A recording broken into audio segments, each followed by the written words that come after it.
Hello, and welcome to the podcast.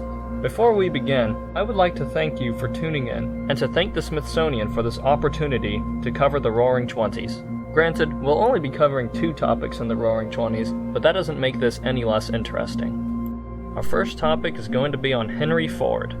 Henry Ford's creations and concepts have changed how cars are made and how economies utilized the assembly line, which later led to mass production. As years were passing by, Henry Ford was insistent on developing an affordable, reliable, and simple automobile.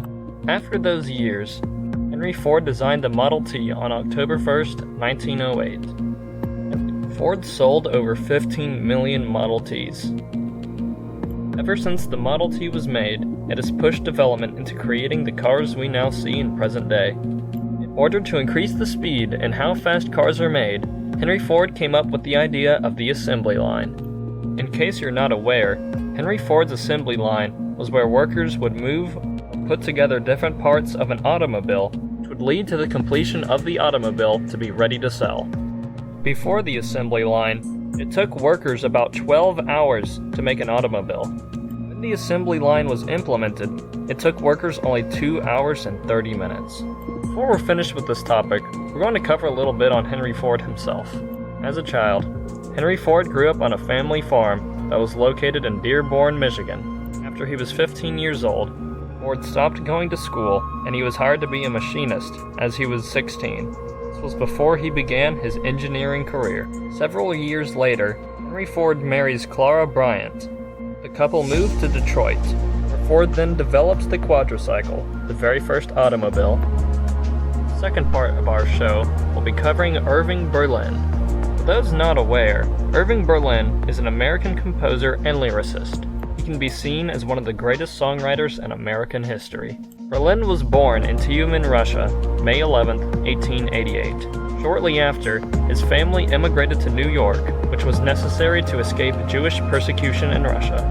In 1907, Berlin got his first published tune, named Mary from Sunny Italy.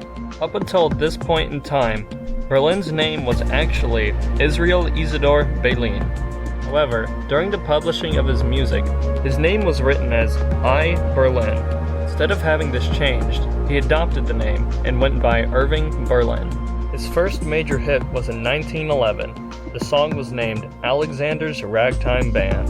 Berlin's career continued with his Broadway debut with Watch Your Step in 1914.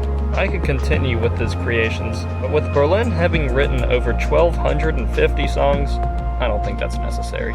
Berlin's first marriage was in 1912 with Dorothy Goetz. However, it was shortly lived, as after their honeymoon, she died from typhoid fever.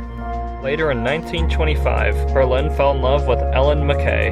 Hearing of this, Mackay's father sent her away to Europe. When she returned to America, the two became married, had 4 kids, and lasted until her death in 1988.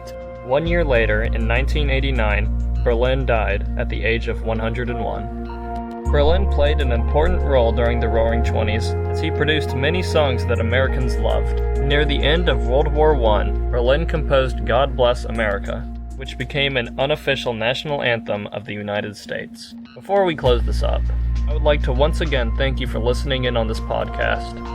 I hope you might have learned something. That said, please enjoy the rest of your day and don't text and drive.